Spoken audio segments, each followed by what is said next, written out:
Okay, so if you recall, I spoke about the kidney as the main way of getting rid of fluid in the body. Okay, so and the kidney is controlled by many hormones that will signal the kidney to either reabsorb the fluid back into the bloodstream or to allow the fluid to become urine. Okay, and it just depends on what the body is sensing in terms of fluid balance. So let me give you an example of two hormones that are secreted by the heart.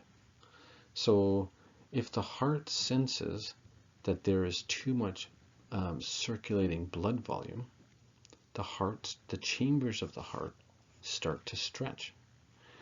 And when the chambers of the heart starts to stretch too much, uh, they can release two little proteins. One's called atrial natriuretic peptide, and the other one is called brain natriuretic peptide. I know we're talking about the heart, but it's called brain natriuretic peptide, BNP. And definitely BNP is the more important one, because that's the one we actually check sometimes in the bloodstream. And so what does BNP do? Well, it's a natural diuretic. So it's going to act on the kidneys to release fluid, to let more fluid become urine. And so this is an example of where the heart can sense that there's too much fluid in the system because the chambers are stretching too much. They release these proteins that then go and act on the kidney, and they tell the kidney, release more fluid to become urine. I have too much fluid in the system. Okay, so another really important hormone, much more important than BNP or ANP in terms of fluid balance, is aldosterone. And aldosterone is secreted by the adrenal glands. What makes aldosterone be secreted? Well, there's a system where the kidneys can sense low blood volume or low blood flow to them, say in the setting of hypotension. And the kidneys release renin into the bloodstream, which is just a protein. And renin goes through a series of reactions to become a molecule called angiotensin II. And angiotensin II can stimulate the adrenal glands to release aldosterone. Okay, what does aldosterone do? Well, it's a hormone that goes through the bloodstream from the adrenal glands and acts on the distal tubules or the distal convoluted tubules and the collecting ducts in the kidney. And aldosterone causes sodium to be reabsorbed at much higher levels, which then pulls water with it out of the nephrons and back into the bloodstream. Okay?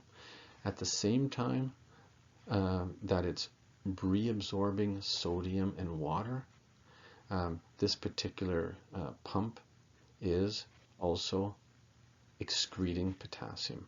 Okay, so aldosterone reabsorbs sodium and water, and it excretes potassium into the nephrons and then into the urine.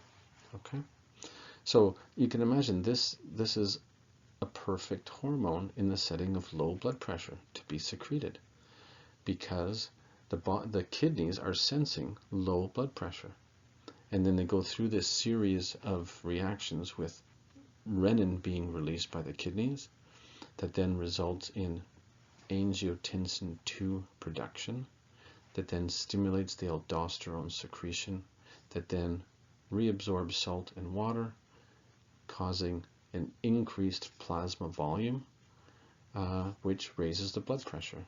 Okay, so aldosterone is secreted in low blood pressure settings, um, such as hemorrhage, dehydration, anything where the kidneys can sense a low blood flow through them.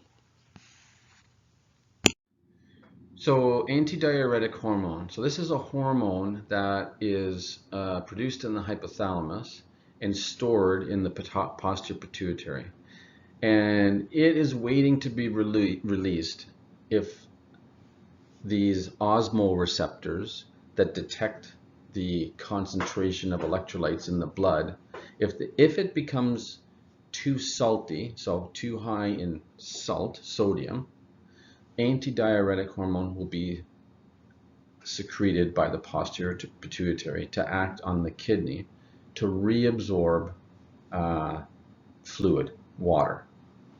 It'll also be released in a low blood pressure or low volume state, because the antidiuretic hormone will also reabsorb volume of fluids to maintain blood pressure. So concentrated serum, such as in high sodium states, or a low blood pressure state or low volume state, such as dehydration, is going to release antidiuretic hormone to keep all the possible fluid you can from the kidney. Don't let it turn into urine. You're going to have really concentrated urine. Okay? So let's talk about a hormone here that can sometimes be inappropriately secreted. Too much of it is being secreted by the posterior pituitary. So antidiuretic hormone, and this is syndrome of inappropriate ADH secretion. So what happens if the posterior pituitary just doesn't turn off? It keeps on. So whether it's from a brain problem or other conditions that are not allowing ADH to turn off, well, ADH is going to go to the kidney as a hormone in the bloodstream, and it's going to reabsorb all the fluid in the collecting tubules back into the bloodstream. Well, that's a problem. So what's going to happen? So you're going to have a very high volume state, and because you're reabsorbing all the salt, all the fluid, you're going to dilute your bloodstream. So your your sodium is going to be low, hyponatremia, because you're diluting it. And you have too much free water being absorbed from the kidney because of the hormone ADH. What's happening on the urine side? Well, you're going to have very concentrated urine and a very high specific gravity in the urine, meaning it's concentrated urine. So what can we do until we find the cause of SIADH, which is usually some disease causing it? So the first one is diuretics. Let's use diuretics that will impact the kidney, that will allow some fluids to be let go with the sodium. So diuretics often stop sodium from being reabsorbed, and then water follows sodium, so you'll help diurese some of the fluid off and make some urine. And then also fluid restriction, so that if you're continually drinking more and more fluids and you have SIADH, you're just reabsorbing, you're keeping all the fluid from the kidneys. So you're getting higher volumes and more hyponatremia. The serum's becoming even more dilute. So if we fluid restrict, it will stop the person from getting more and more dilution and reabsorption of the water. So those are the two things until we can find out what's causing it. Those are the two treatments. So diabetes insipidus. So this is not a good term. This has nothing to do with sugar diabetes. The only thing that's remotely similar to this is that in diabetes mellitus and diabetes insipidus, you are very thirsty and you tend to urinate like a water fountain. because diabetes insipidus is where you're not you're deficient in ADH. So you're not reabsorbing your fluid from the kidneys. So you make tremendous amounts of urine. 3, 4, 5, up to 20 liters of urine a day if you have diabetes insipidus. So because someone thought that, okay, well, that's what happens in diabetes mellitus, you can urinate a lot. Well, let's just call this diabetes insipidus, but I think it's too confusing. So as long as you can keep up with this incredible fluid loss, and you can imagine all the electrolytes that are becoming out of whack, because if you're losing all this fluid and you're drinking all kinds of solutions, the body has to try and make sure that sodium, chloride, potassium, they all stay in the normal limit still. So things usually get out of balance very quickly.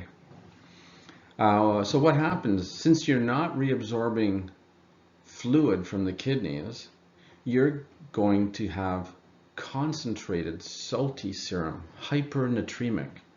Okay, you're actually getting dehydrated because you're not reabsorbing the fluid, and it's not like sodium is going down into the urine as well, it's the fluid. So dehydration, hypernatremia, because you're not reabsorbing with ADH, because you don't have ADH to reabsorb it, and a very, very dilute urine.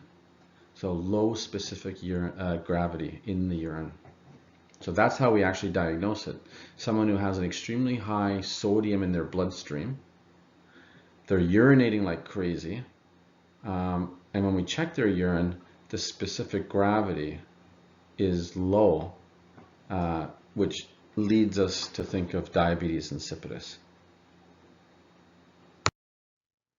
Okay, so let's look at the differences between SI-ADH, where you're making too much ADH, and this can occur from many causes.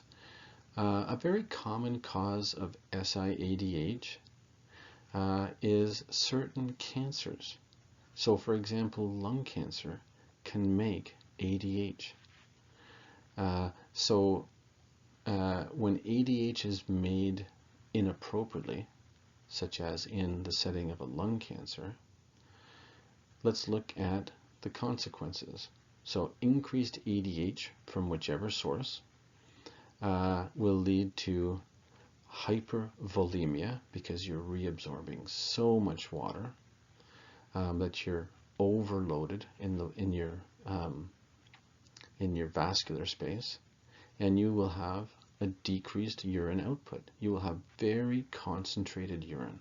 Okay, so the specific gravity of the urine will be very, very high, and the plasma sodium will be low.